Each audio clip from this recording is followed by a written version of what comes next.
जब भी हम किसी कामयाब सर्जरी के बारे में सोचते हैं तो सारा ध्यान किस पर जाता है? सर्जन के कमाल के हुनर पर, है ना? लेकिन सोचिए, पहला कट लगने से बहुत पहले एक और साइंस काम कर रहा होता है जो उतना ही जरूरी है। वो साइंस है मरीज की पोजीशनिंग का। अब ये सवाल सुनने में तो बहुत सीधा साधा लगता है, मतलब लेटना ही तो है, इसमें क्या मुश्किल है। पर आज हम इसी सीधी सी लगने वाली बात की परतें हटाएंगे और देखेंगे कि ये मामला असल में कितना पेचीदा और कितना जरूरी है। चलिए इसी बात को और गहराई से समझते हैं। ये जो कोट है, ये इस पूरी प्रोसेस की सबसे बड़ी चुनौती को सामने लाता है।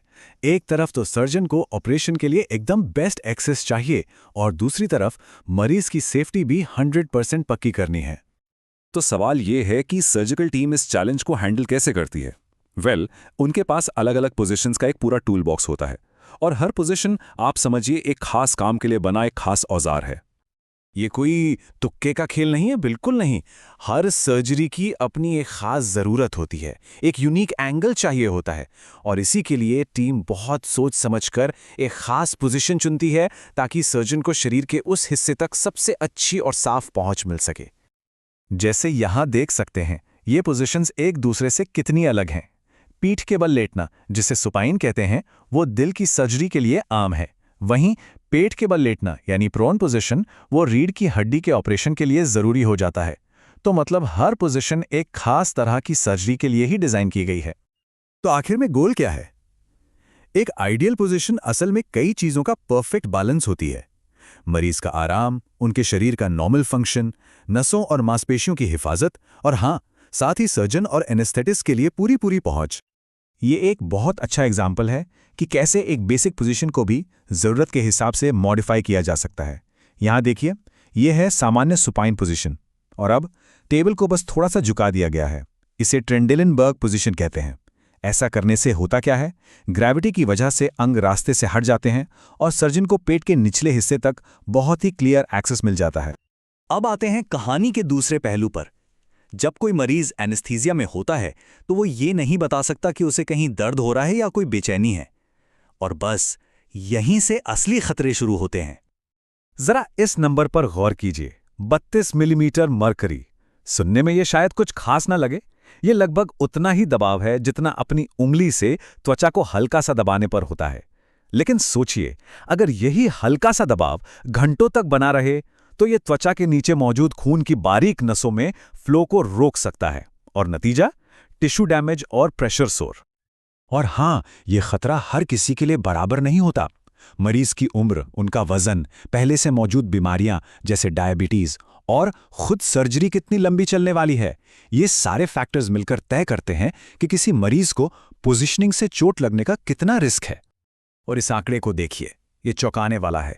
अगर कोई सर्जरी 4 घंटे से ज़्यादा लंबी चलती है तो हर अगले 30 मिनट के लिए सॉफ्ट टिश्यू इंजरी का खतरा करीब करीब 33% तक बढ़ जाता है।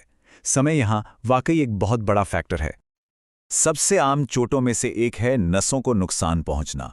कुछ खास नसें जैसे कि ब्रेकियल प्लेक्सस या अल्नर नर्व कुछ पोजीशंस में ज़्यादा खतरे में होती हैं और उन्हें बचाने के लिए शरीर के सही हिस्सों पर पैडिंग जैसे छोटे छोटे उपाय भी बेहद ज़रूरी हो जाते हैं।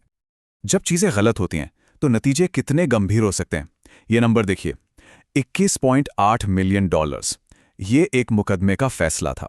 एक ऐसा केस जिसमें एक मरीज ने पेट के बल यानी प्रोन पोजीशन में एक लंबी सर्जरी के बाद अपनी आंखों की रोशनी हमेशा के लिए खो दी थी।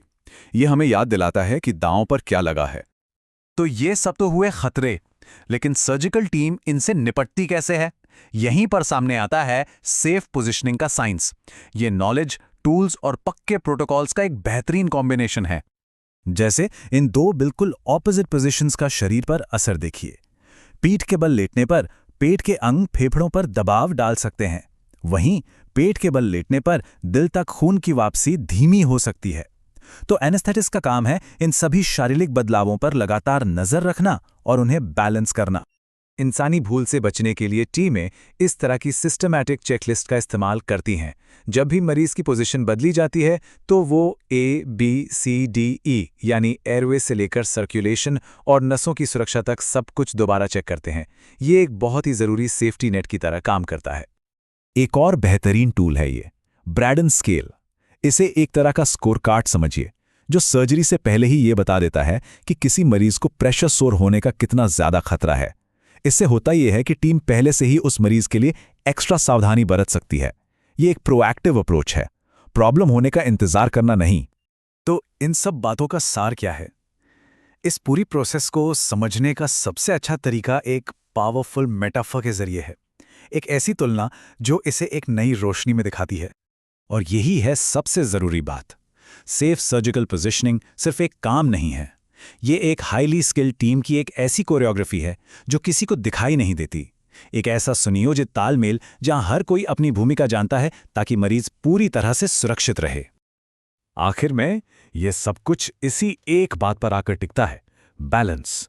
सर्जरी की जरूरत और मरीज की सुरक्षा, इन दोनों के बीच का वो नाजुक संतुलन जो हर एक कामयाब सर्जरी की नींव रखता है। तो अगली बार जब भी किसी सफल ऑपरेशन के बारे में बात हो तो ये याद रखना दिलचस्प होगा कि असली काम शायद ऑपरेटिंग लाइट जलने और पहला चीरा लगने से बहुत पहले ही शुरू हो चुका था। और ये हमें सोचने पर मजबूर करता है कि मेडिकल वर्ल्ड में और कौन-कौन से ऐसे छिपे हुए विज्ञान हैं जो हर दिन चुपचाप हमारी जान बचा रहे हैं।